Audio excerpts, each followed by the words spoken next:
Hello, Julie here and welcome to my YouTube channel. Today's layout is for Off the Rails scrapbooking. I'm going to create this layout using their January mood board, and it's nice and bright and colourful, and my layout is also going to be nice and bright and colourful. I'm going to start with a piece of white cardstock for my background, and I'm going to add the colour by using this Colour Blast colour pastes. This first one that I use is fairly dry, and I do end up adding some water to that to thin it down and make it a bit easier to spread. So the colours I'm going to use are Lipstick, Royalty, Sunshine, Envy, Singin' the Blues and Sienna. So I'm going to use my palette knife and scrape downwards across my page, starting from the left and working my way to the right, trying not to mix the colours too much together, and just make like rough strips of each colour down the page. It's not going to go completely to the top or the bottom.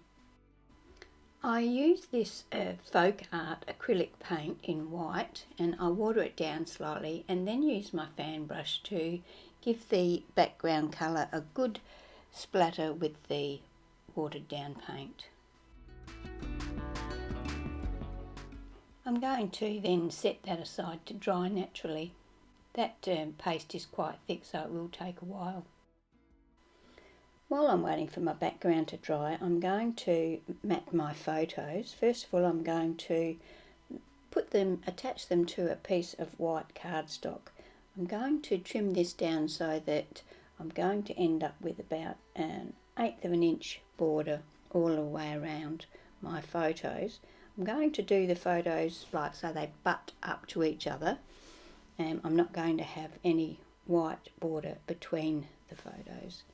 Once I've attached the photos to the mat, I ink around the edge with my black ink cube. I'm going to add a layer of this pink cardstock behind my photos. It's nearly the same colour as the pink colour paste. I'm going to cut that so that it's 6 inches by 12 inches and attach my photo mat to the centre of that panel. So I'm going to end up with about 1/4 of an inch top and bottom, and about the same on the ends. Now I'm going to add a layer of this cardstock behind it. This is a cardstock that I created the colour on. I will put a link to the video that shows how I did that in the description box. I'm going to cut this to about 7 1/4 inches, I think. No, it was 7 3/4 of an inch. I then used a Martha Stewart scalloped edge punch to punch along both of the 12-inch edges, just to give this a bit of decoration. I inked across the edge with my ink pad as well, and then I used double-sided tape to attach my photo block onto that new piece of cardstock. I used my glue to attach a piece of chipboard to the back of my photo mat, so that when I attach it to my layout it's going to be risen up off of the background.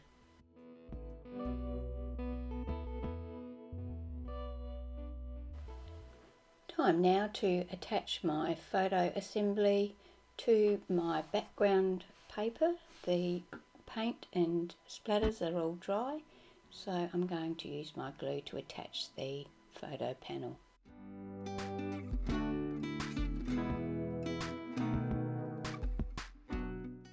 I now decide to add some black splatters to my layout as well as the white, so I'm using some acrylic paint here.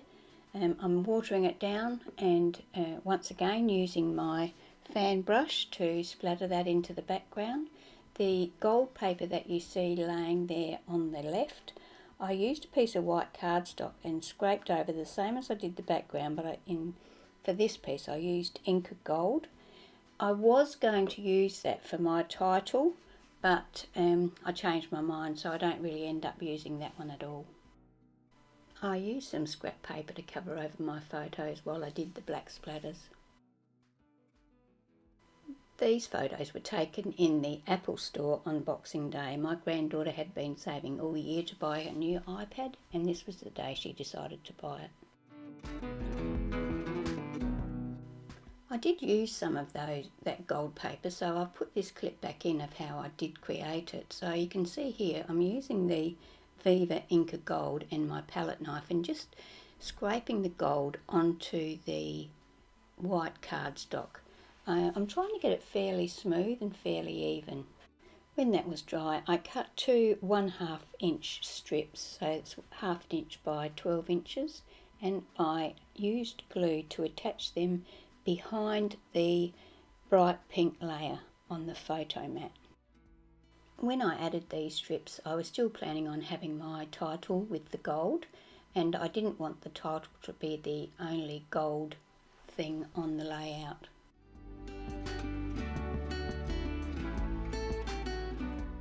I did the same thing with some black cardstock, so I cut two 1/2 inch by 12 inch strips and I attached them behind the scalloped edge of the paler pink cardstock. Once again, because I had changed my mind and I was going to do my title in black, I didn't want the title to be the only black thing on the page, so I thought I would add these, and plus it would help that pink stand out from the background. When I looked at my layout now, I decided that I wanted to have a black border at the top and the bottom, so I cut another two 1/2 inch strips in black and attached them so that there's about 1/4 inch showing at the top and the bottom. To create my title, I used my Craft alphabet uppercase dies and cut the title, which says New iPad, and then I'm going to use my reversible tweezers and some glue and attach that to the middle top of my layout. I used my T-ruler to get my title nice and straight. I had planned on that being the complete layout, but when I looked at it I wasn't quite happy with it, so I used my Nellie's multi-frame star die and some yellow cardstock and cut some hollow stars out, and I'm going to use my glue just to attach those in 3 clusters on my layout between some of the photos where there's some blank area. I used my Uniball Eye micro pen in black to just write the date on the bottom of my layout so that we know what date this happened. So there we have my layout for today. There's some stills and some close-ups coming along. I hope you've enjoyed watching my video. I'd love it if you would pop over to Off the Rails Scrapbooking and have a go at their Moodboard challenge. There's prizes to be won. And if you're not already, I would love it if you would subscribe to my channel, and if you click that bell you'll be notified when I upload each new video. Thank you for joining me here today.